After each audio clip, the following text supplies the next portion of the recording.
मतदारसंघाच्या पुनर्रचना घटना दुरुस्ती विधेयकाला देशामध्ये 50% जागा वाढवण्याचा निर्णय झाला तर शरद पवार यांची राष्ट्रवादी या विधेयकाला पाठिंबा देणार आहे। अमित शहा यांच्यासोबत झालेल्या सर्वपक्षीय बैठकीमध्ये शहा यांच्याकडून अशा प्रकारचा प्रस्ताव आणल्यासंदर्भात चर्चा झाली होती आणि या चर्चेमध्ये केवळ राष्ट्रवादी काँग्रेस शरदचंद्र पवार पक्षानेच नाही तर शिवसेना युबीटी त्याचबरोबर काँग्रेस आणि डीएमके यांनी सुद्धा होकार दिल्याची माहिती सुप्रिया सुळेंनी दिली आहे। सोमवारपासून संसदेचं पावसाळी अधिवेशन सुरू होत आहे आणि या अधिवेशनामध्ये विधेयक जर पुन्हा एकदा मांडलं गेलं तर त्याला पाठिंबा देणार असं सुप्रिया सुळेंनी सांगितलंय।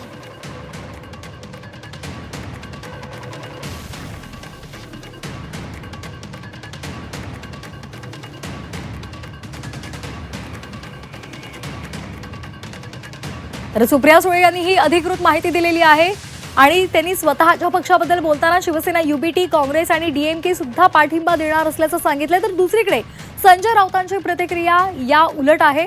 आम्ही पाठिंबा देणार नाही असं त्यांनी म्हटलेलं आहे। त्यामुळे आता नेमका समन्वय महाविकास आघाडीमध्ये कमी पडतोय का अशी सुद्धा चर्चा सुरू झालेली आहे। तर घटना दुरुस्ती विधेयकासंदर्भात ही मोठी बातमी आपण पाहतोय। 50% जागा वाढवण्याचा निर्णय झाला तर आपण पाठिंबा देऊ असं सुप्रिया सुळे यांनी म्हटलेलं आहे आणि या संदर्भात एक बैठक झालेली होती सर्वपक्षीय आणि या सर्वपक्षीय बैठकीमध्ये त्या संदर्भात चर्चा झालेली होती अशी सुद्धा माहिती मिळते। दरम्यान डिलिमिटेशन विधेयकाला पाठिंबा नाही, खासदार संजय राऊतांनी हे स्पष्ट केलेलं आहे।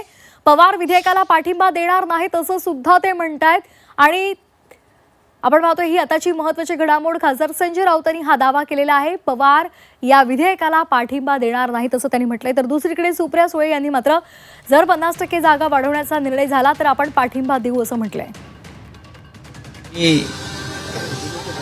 त्या डिलिमिटेशन आणि या बिलाला पाठिंबा देणार आहोत।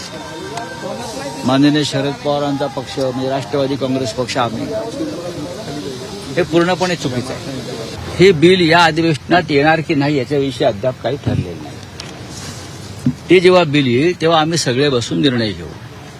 मागच्या अधिवेशनामध्ये सरकारशी या संदर्भात चर्चा झाली होती, हे बिल कशा प्रकारे विधेयक असायला पाहिजे। त्याच्यामध्ये मग आमच्या पक्षातर्फे अरविंद सावंत त्या बैठकीला होते, सुप्रियाताई सुळे होत्या, समाजवादी पार्टीचे नेते होते आणि सामुदायिक निर्णय घेतला जाईल जो काय घ्यायचा आहे तो। पण आज ज्या तुम्ही बातम्या देत आहात की पक्ष फोडले जातील आणि मग खासदार फोडून ते त्यांचं बहुमत दाखवलं जाईल 2/3 वगैरे, यात काही तथ्य नाहीये। आपण पाहतोय आताची महत्त्वाची घडामोड, महत्त्वाची बातमी। अमित शहा यांच्यासोबत झालेल्या सर्वपक्षीय बैठकीमध्ये शहा यांनी अशा प्रकारचा प्रस्ताव आणण्यासंदर्भात चर्चा झालेली होती असं सुप्रिया सुळेंनी म्हटलेलं आहे।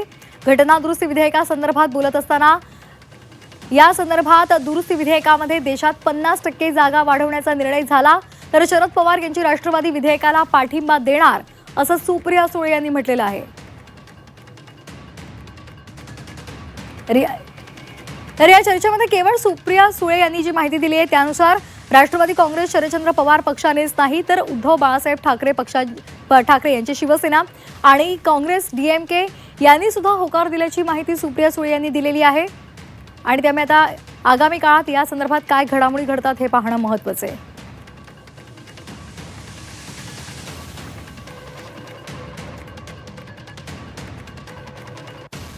आणि एक आता दुःखद बातमी आहे।